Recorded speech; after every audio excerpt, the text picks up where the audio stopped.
Guys, welcome back. Let's talk again about electric vehicles. And I live in Canada, and Canada gets really, really cold in the winter and also really, really hot in the summer. Electric vehicles not really suited for Canada, are they? But what about the infrastructure in Canada? Well, the Canadian government isn't really putting a lot of emphasis on the infrastructure. Like, electric vehicles might be a good idea, but they're not if you can't charge them up. They're just like bricks with wheels on when you can't charge them up. So let's have a listen to a few callers on one of the local stations and listen to why Canadians do not like electric vehicles and will not be part of the electric vehicle movement, if you say. Let's have a listen. Scared about this, quite frankly. The reason is, and I know it's polar opposites, but electric vehicles, we all know they'll only go a few hundred kilometers in the winter. What happens in Toronto? There are so many houses, row houses, where there's no driveways. True, and the same in England with terraced houses. What happens when I drive in a couple hours into the city to go see a client, Right. and I have to park in front of their house and charge my car? Like, it's impossible. And it's a polar opposite there, but if I'm going out to the hunt camp in the winter sort of thing, there is no infrastructure for hours. Yeah. Exactly, that's something about Canada, is that you could drive north for hours and hours and hours, maybe have a few jerry cans full of fuel to keep you going, but you know, you've even in a gas car, you've got to plan your trip to make sure that you can find a gas station like 300-400 kilometers north.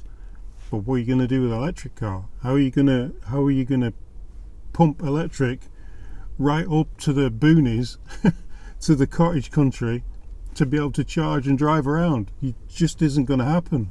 And is this going to kill the tourism industry now because people won't want to drive from Toronto up past Haliburton or to Ottawa I don't know. because they know they're not going to make it on one charge?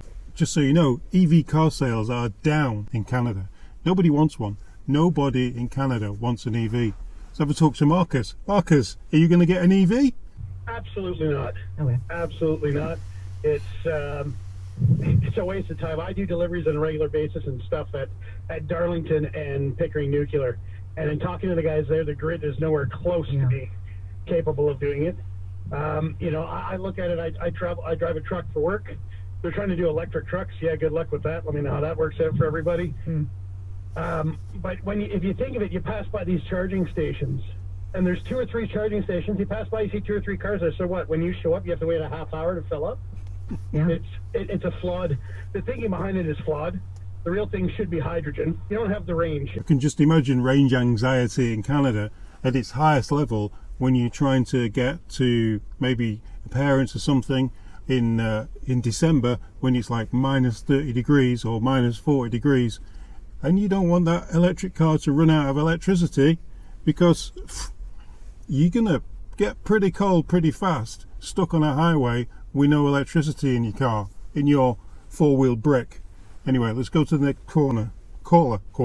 This argument frustrates the hell out of me because I have relatives and friends that work with Ontario Hydro, and they said it's like an extension cord. You just keep plugging in, but we're not building any new power generations.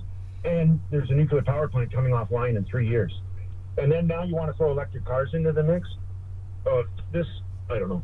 Electric car is great for a grocery getter, but that's about it.